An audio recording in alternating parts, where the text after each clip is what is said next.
Сизден алыс айрылуум, соолуктугу, апа деген кайгыруум, 1000 чакырым сизден узак турсам да, жетип барар сизге ушул кайрылуум.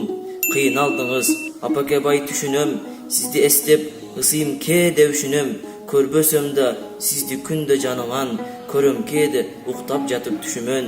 Сизден алыс жүрсөм дагы илим издеп, жаныңызда болбосом да эркелеп, апакеме өмүр бер деп Аллахтан сурап келем, таң намазы эртелеп.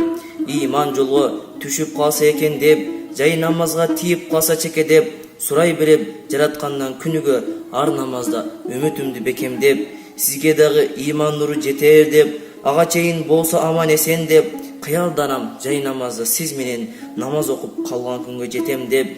Жүрөгүмдө турган ушул нечеңкеп, айтылбастан калбасын дейм кечеңдеп, ал анткени өлүм келсе апакем, келбес өзү айтып кетсе экен деп.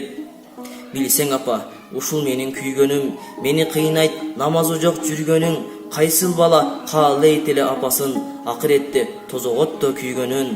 Картайдыңыз, аппак болду чачыңыз, өмүр күтпөйт апаке бай шашыңыз, намаз окуп жаратканга жакындап, арам иштен алыс качыңыз. Намаз экен бейиш төрдүн ачкычы, ибадаттын эң алгачкы баскычы, апаке бай намаз оку суранамын ошол мага башкысы. Билем апа, нафси мен деп качат го, терс бурулуп жеңил ишке шашат го, бирок апа аракет кыл суранам, атам деле намаз окуп жатат го. Намаз окуп алыс болуп кейиштен, узактачы кайгырбачы дүйнө иштен, бул дүйнөдө жүрөгүбүз тынч болуп, акыретте орун алчы бейиштен. О жараткан, кабыл кылчы батамды, кечир менин күнөөм менен катамды. О жараткан, бейишиңдин төрүнөн көргүм келет